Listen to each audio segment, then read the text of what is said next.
Nós vivemos um tempo em que há mentores para todo tipo de desejo, né? Para todo tipo de pessoa que tem suas preferências vai encontrar alguém dizendo exatamente aquilo que ela gostaria de ouvir. Será que isso está certo? Será que isso vai dar certo? Coloca na tela para a gente ver o que o apóstolo Paulo disse a Timóteo há cerca de 2000 anos, quase 2000 anos atrás, desse tempo que nós estamos vivendo agora, do tempo em que Timóteo vivia, e a palavra de Deus é sempre atual, né? Eu vou dizer, daqui a pouco eu vou fundamentar o correto, que palavra eu vou usar para descrever isso?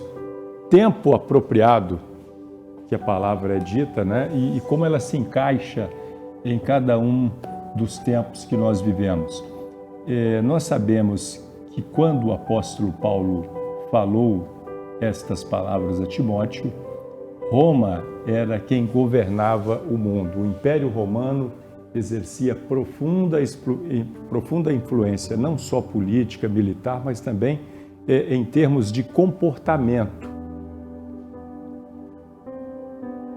Fora a influência romana, nós tínhamos os judaizantes, né? Os judeus que se introduziam nas igrejas cristãs, querendo tornar o cristianismo com as mesmas práticas judaicas. E havia outras religiões também que exerciam influência no cristianismo, e cada uma das pessoas dessas correntes de pensamento queria fazer valer a sua visão de mundo. E para aqueles mais despreparados, que não gostam de ser contrariados, aqueles que querem só o lado fácil do Evangelho, vamos dizer assim, era um prato cheio. Pode encher a tela de novo, que agora eu vou fazer a leitura. E aí você vai me dizer se o tempo que nós estamos vivendo hoje tem a ver com esse tempo que Paulo relatou aí no segundo capítulo, na segunda epístola, segunda carta a Timóteo, capítulo 4, versículo 3. Pois virá o tempo em que não suportarão a sã doutrina. Pelo contrário, sentindo coceira nos ouvidos, segundo os seus próprios desejos, juntarão mestres para si mesmos. Será que isso acontece nos dias de hoje? Será que com o advento dos novos meios de comunicação, isso não ficou ainda mais visível, mais fácil? Pessoas que se cercam de mestres, entre aspas, e doutores, que vão dizer exatamente aquilo que o coração da pessoa quer ouvir, exatamente aquilo que a mente dela quer ouvir, aquilo que a faz ficar em paz. Talvez essa pessoa tenha uma prática considerada nociva pela Bíblia, pecaminosa. Aí, ao invés de ser confrontada pela palavra e renunciar aos seus atos, que o Evangelho é isso, a palavra vem e nos convence do pecado e, arrependidos, nós deixamos de praticar aquela coisa, aquele pecado, e nos voltamos para Deus. Mas, ao invés disso, há quem faça, e isso está se multiplicando, exatamente o contrário.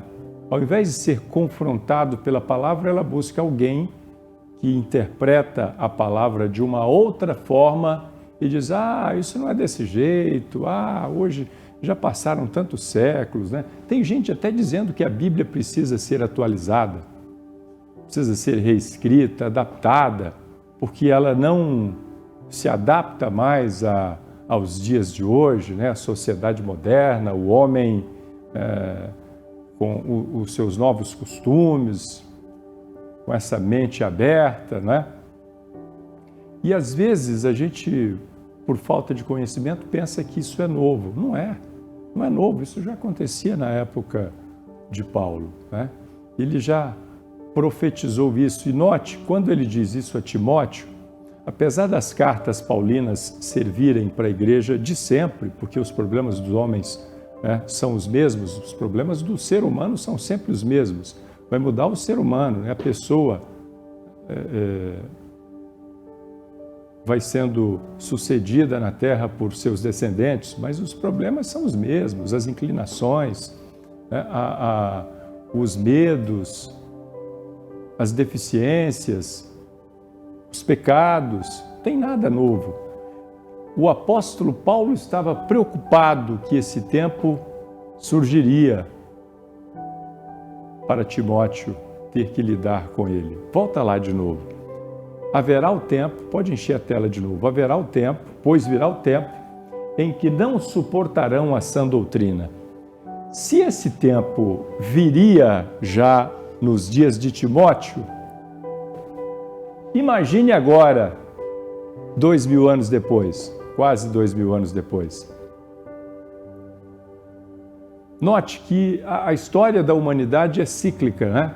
Timóteo estava prestes a conviver com pessoas que não suportariam a verdade, a doutrina imaculada, sem mistura, pura. Essa é a advertência de Paulo. O que eu entendo disso? Veio esse tempo para a igreja de Timóteo, para as igrejas contemporâneas. Esse obstáculo foi vencido pela diligência de Timóteo e outros líderes que se esmeraram, se esforçaram para vencer esse engano. E aí, ao longo dos séculos, isso foi vindo e voltando, piorando cada vez mais, depois rápida melhora, sucedida de uma piora, e agora nós estamos no tempo onde todas as coisas tendem a piorar e muito. Porque a respeito desse tempo, nós temos as várias profecias se cumprindo, depois você lê Apocalipse, Daniel e tantas outras, você vai poder entender melhor o que é que nós estamos vivendo. Será que existe isso nos dias de hoje? Eu acho que como nunca houve. Se era possível se cercar de mestres e doutores segundo os próprios desejos na época de Timóteo, imagine agora que você tem acesso a conteúdos, a opções, a movimentos, filosofias nunca antes imaginadas, sempre à disposição. E aí qualquer um que quiser justificar o seu pecado, a sua má inclinação, a sua maneira de viver, mesmo contrária à Bíblia, vai encontrar alguém que esteja disposto a dar esse apoio, né?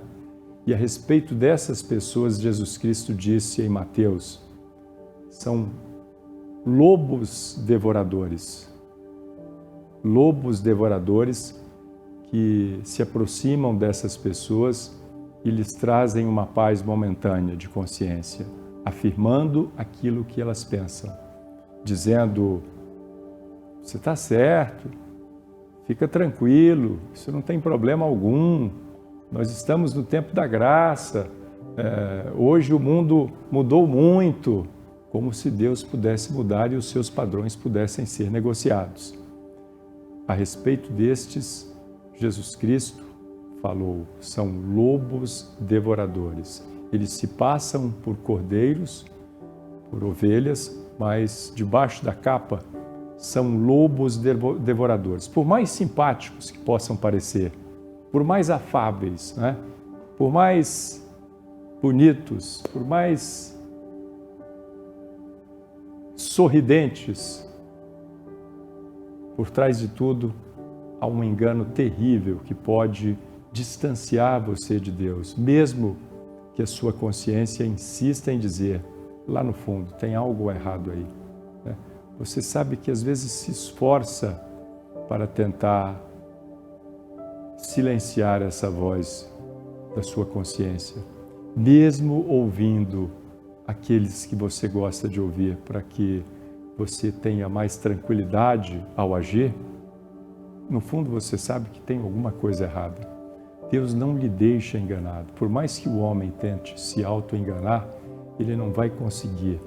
No máximo, ele vai conseguir anestesiar,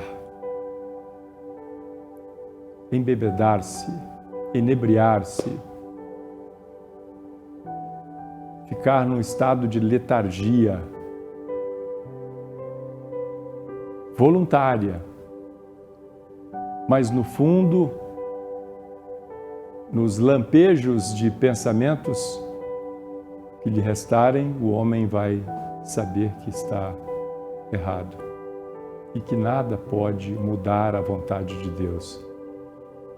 Porque, meu amigo, Ele é o mesmo ontem, hoje e eternamente. Se Ele não foi capaz de poupar o próprio Filho, antes o entregou por amor de nós, você acha que Ele faria isso se não fosse necessário, se nós tivéssemos cometido alguma coisa que fosse possível resolver apenas mudando as regras? Você acha que necessitaria a morte de Jesus Cristo? Só tem um meio de alcançar a justificação em Cristo Jesus, recebendo Jesus como Salvador, como Senhor da sua vida. Deus abençoe a todos com o entendimento da sua palavra.